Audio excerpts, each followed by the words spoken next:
தன் குடும்பம் வாழ வேண்டும் என்பதற்காக அவருடைய சட்டமீறலுக்காக பதியப்பட்ட வழக்கா அல்லது கட்சிக்காக பதியப்பட்ட வழக்கா என்று அவரிடமே திருப்பி கேளுங்க.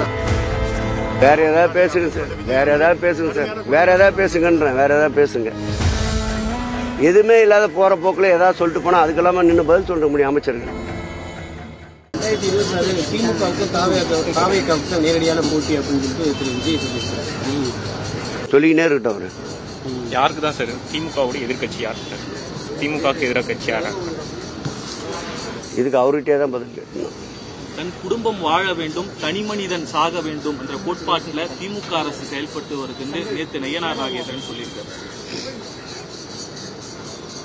அப்படி என்றால் அவர் மகன் மீது பதியப்பட்டிருக்கின்ற வழக்கு தன் குடும்பம் வாழ வேண்டும் என்பதற்காக அவருடைய சட்டமீறலுக்காக பதியப்பட்ட வழக்கா அல்லது கட்சிக்காக பதியப்பட்ட வழக்கா என்று அவரிடமே திருப்பி கேளுங்க. 5 வருடத்துக்கு ஒரு முறை மக்கள் தீர்ப்புக்கு தலைவணங்குறேன் அப்படின்னு சொல்லிட்டு அறிவாலயத்துக்குள்ள ஓடி ஒளிஞ்சுப்பாங்க.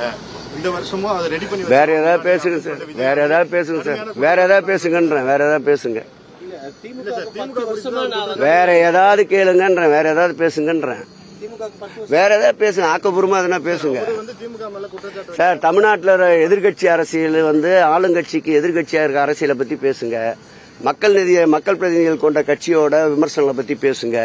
இல்ல ஒரு தேர்தலை சந்திச்ச இயக்கங்களை பத்தி பேசுங்க. எதுவுமே இல்லாத போற போக்குல ஏதாவது சொல்லிட்டு போனா அதுக்கெல்லாம நின்று பதில் சொல்ல முடியும் அமைச்சர்கள். வேற ஏதாவது கேளுங்க. பாத்தீங்க எவ்வளவு வரவேற்பு தானே இருக்கு.